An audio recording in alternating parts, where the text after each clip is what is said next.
Okay, it's actually afternoon. Good afternoon. I'm Ian Garrard, a director of Aerate, a London-based creative and technology consulting company. I think there's a balance to be achieved between making profit and at the same time committing to a purpose such as social good and contributing to social causes. I think commercial enterprises have a duty, in fact, to contribute to social good. That requires a strong governance model. It, at the same time, probably requires them to commit some budget or at least some proportion of their profit to contributing to social good and social causes. That will also require at the centre of their governance model clear policies and a clear commitment to do so. And that way I think you can achieve a balance between achieving profit for your shareholders on the one hand and on the other hand contributing to social causes.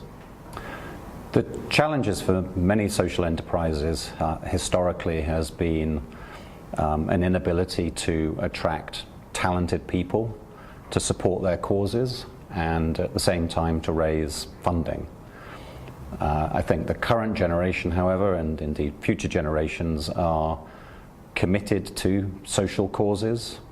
They wish to work with organizations that identify with and are associated with social causes. So there's a lot more talent now coming into social enterprise and wanting to work with social enterprises, and at the same time working with commercial enterprises who have a very clear commitment to social good, social responsibility. So I think that on the talent side, that's now less of a challenge for social enterprises. On funding, again, I think historically funders have traditionally wanted to deliver on their investment sort of short-term results, short-term return on investment. But again, there's now a much wider range of funders who wish to contribute and sponsor social enterprises and social causes. And they're prepared to take a longer-term view and support a longer-term vision. But I think one of the keys to the relationship between profit and purpose and commercial enterprises on the one hand and social enterprises on the other hand is collaboration. It's partnerships between the two groups. So social enterprises should not, I think, run scared of generating a profit. I see no reason why social enterprises cannot themselves generate a profit, but there will be behind that a commitment to reinvest a majority of that profit in the business, because at the end of the day they're pursuing social causes at the heart of their business. In terms of collaboration between commercial enterprises on the one hand and social enterprises on the other hand, what's important, I think, there is that there is an identity of interest between the commercial enterprises who wish to contribute to social enterprises and social enterprises who need funding. So you can create a collaboration between the two groups.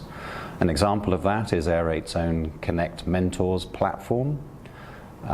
This is an open platform in which talent, whether young people, returners to work, or simply people out of work, can register with a view to getting access and opportunities to commercial enterprises, to finding a role, to finding a career. The platform is open to them. There is no charge associated with that.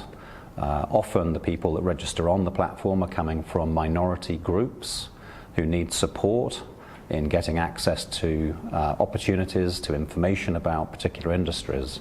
But the key here is that the platform is funded, and the costs of the platform, operating the platform, it is all funded by commercial enterprises who themselves are looking to tap into new talent pools and who are prepared to fund the platform in order to be able to find talent from, in particular, minority groups, because the commercial enterprise has a clear commitment to social good and to tackling the challenge of how to bring talent from minority groups into work and into careers. So Connect Mentors is a very good example of the collaboration that can take place. Aerate is participating in the Global Entrepreneurship Programme, which is sponsored by the UK government's Department of International Trade. Aerate itself was founded by Elina Hedman, an entrepreneur from Sweden, who is very much committed to connecting and supporting people. GEP, or GEP program, has actively engaged in supporting Aerate in developing a network of contacts, particularly internationally. That's one of the main reasons that Aerate is here in Bangkok, participating at the Corporate Innovation Summit, which is hosted by RISE. We see it as our responsibility as a social enterprise at the conference and here in Thailand to be identifying routes for talent in Southeast Asia to find work in the UK, which is very much the objective of the GEP program in the UK. One of the other reasons that we're participating in the summit hosted by RISE is that RISE itself is seeking to bring together the experience of startup organizations on the one hand and large organizations on the other hand. There is a keen interest for those two groups to share their experiences. The mentality of a startup organization is really very different to the mentality and structure and policies of a large organization, and they can learn from each other.